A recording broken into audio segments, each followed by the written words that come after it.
Good morning friends, कैसे हो बच्चों। बच्चों आज हम क्लास 12 में पार्ट नंबर 2 करने जा रहे हैं, नंबर 5 का। ठीक है, इलेक्ट्रोमैग्नेटिक वेव का, that is consequences of displacement current. तो कंसीक्वेंसेस का मतलब है ये है कि डिस्प्लेसमेंट करंट आने से हमें क्या क्या चीज़ें पता चली और क्या रिजल्ट निकल के आया। ठीक है, सो Faraday conducted that a change in magnetic flux with time gives rise to an electric field। भाई फैराडे ने क्या दिया था? फैराडे ने दिया था कि टाइम वेरिंग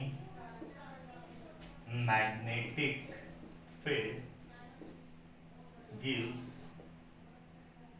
इलेक्ट्रिक फील्ड। ठीक है, time varying magnetic field gives electric field. कैसे दिया था? फर्स्ट पॉइंट कैसे दिया था हम जानते हैं। अगर ये मैग्नेट है, नॉर्थ पोल है, साउथ पोल है, यहाँ से मैग्नेटिक फील्ड लाइंस निकलती हैं। ठीक है, और यहाँ पे कोई क्लोज लूप है। सो इसमें से इसमें इंड्यूस्ड ईएमएफ जनरेट होगा, E is equal to minus का D phi D by D T. ठीक है, अच्छा ईएमएफ को क्या लिख सकता हूँ मैं? Electric field E dot D L means close line integral of electric field along this close loop E dot D L is equal to minus का D phi D by D T. तो एक equation number 1 ये आ गई कि line integral of electric field मतलब EMF is equal to minus का D phi D by D T, change of magnetic field gives to the electric field. I hope आपको समझ आ गया होगा। उसके बाद देखो, ये तो था फेराडे का कंसेप्ट। ठीक है, फेराडे के बाद आपको मैक्सवेल का मैंने बता ही दिया। मैक्सवेल ने क्या बताया? मैक्सवेल ने जो डिस्प्लेसमेंट करंट निकाला था, मैक्सवेल ने बताया कि time varying electric field gives magnetic field. Time varying electric field gives magnetic field कैसे? मैक्सवेल ने बताया था that is B dot D L. कैसे? पहले उसको देख ही लेते हैं। ठीक है, मैक्सवेल ने बताया था कि ये आपका क्या है, ये पॉजिटिव चार्ज है और ये नेगेटिव चार्ज है। यहाँ पे क्या है? टाइम वेरिंग इलेक्ट्रिक फील्ड, और ये टाइम वेरिंग इलेक्ट्रिक फील्ड है, और जिसकी वजह से डिस्प्लेसमेंट करंट सेट हो जाता है। और ये डिस्प्लेसमेंट करंट सेट होने से इसके चारों तरफ से मैग्नेटिक फील्ड क्रिएट हो जाता है। ठीक है, so B dot D L is equal to that is mu naught I C, conduction current को हम बाद में लेंगे, zero plus I D displacement current रखेंगे, mu naught epsilon naught D phi E by D T. ठीक है, that is B dot D L. तो I hope आपको समझ आ गया होगा। Time varying electric field is giving magnetic field, is producing magnetic field. ठीक है, टाइम वेरिंग इलेक्ट्रिक फील्ड क्या? डिस्प्लेसमेंट करंट जनरेट करता है। डिस्प्लेसमेंट करंट की वजह से क्या होता है? उसके चारों तरफ मैग्नेटिक फील्ड जनरेट हो जाता है। सो अब इन दोनों को कंसेप्ट को मिला के, मैक्सवेल ने क्या कैलकुलेशन की? मैक्सवेल ने बताया कि in a region where both time varying magnetic field and electric field exist, ठीक है, there will be electromagnetic wave, EMW, electromagnetic wave. इसका मतलब time varying magnetic field electric field दोनों जहाँ पे एग्जिस्ट करेंगे वहाँ पे इलेक्ट्रोमैग्नेटिक वेव जनरेट हो जाएगी। अच्छा, ये एक दूसरे को रिप्रोड्यूस करते हैं, time varying magnetic field electric field, electric field time varying electric field magnetic field. इसका मतलब एक दूसरे को ये खुद ही प्रोड्यूस करते रहेंगे। इसे नोट कर लो बच्चों जल्दी से।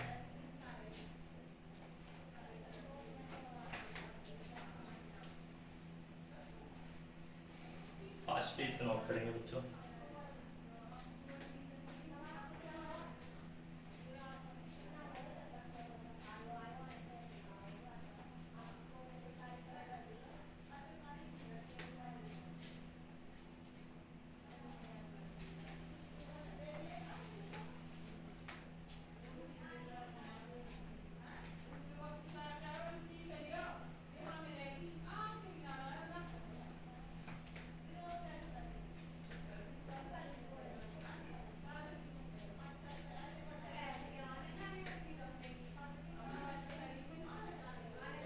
हो गया बच्चों?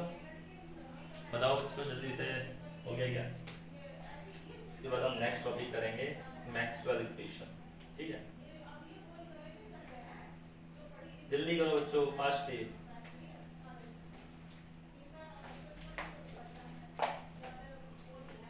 आगे बढ़ो।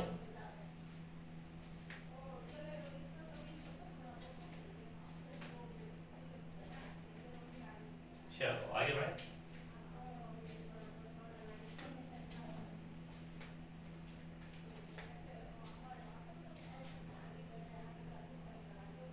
चलो आगे बढ़ो बच्चों में, ठीक है। Maxwell equation,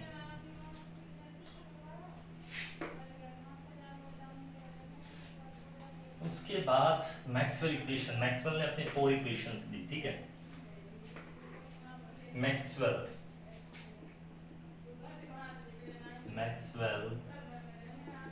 equation,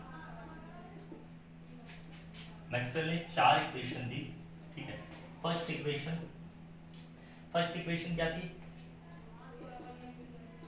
according to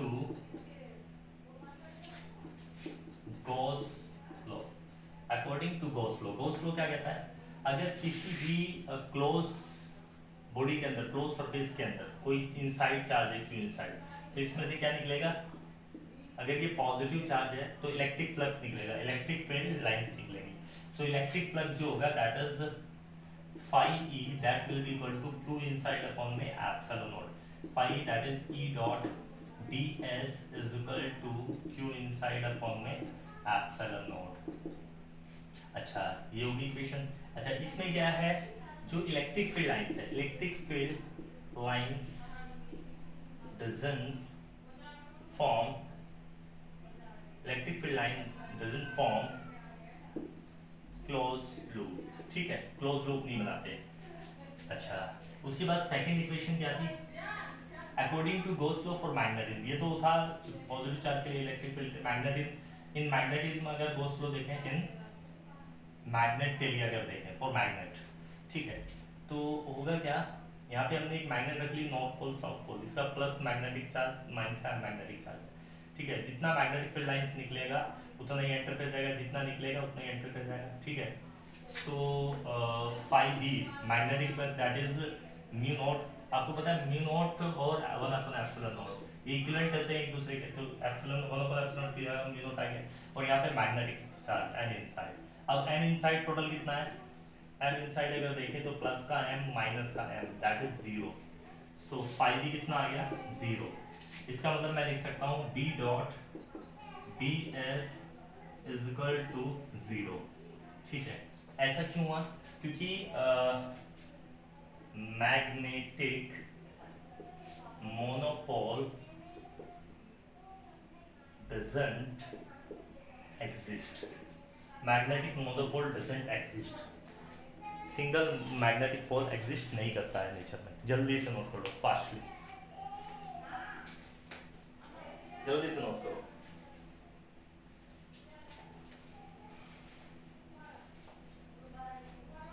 जल्दी करेंगे बच्चों।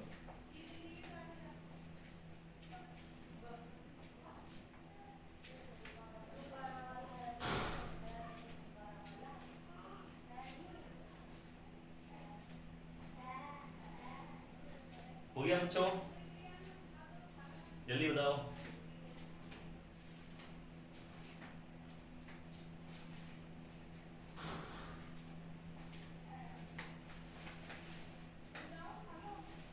चलो आगे बढ़े।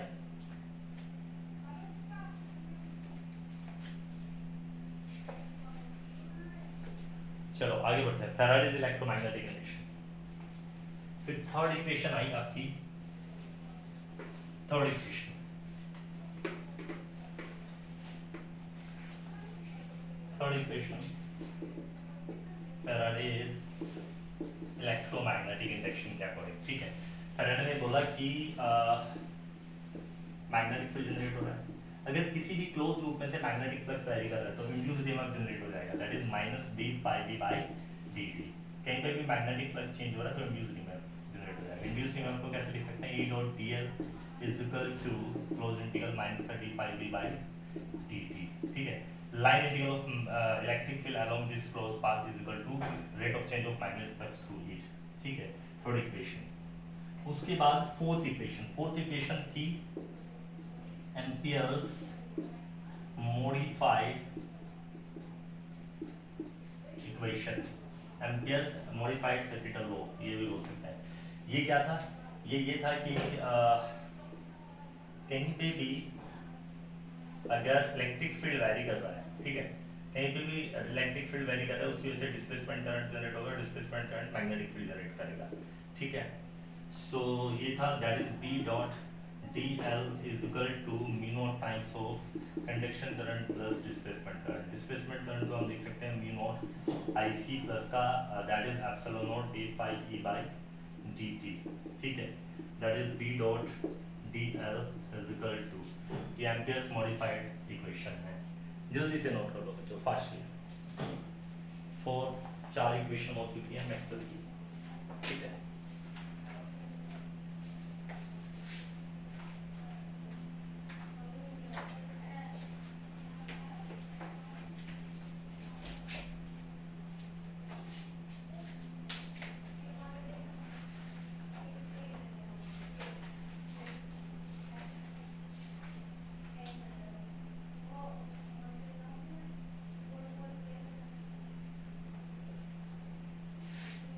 हो गया बच्चों, बताओ।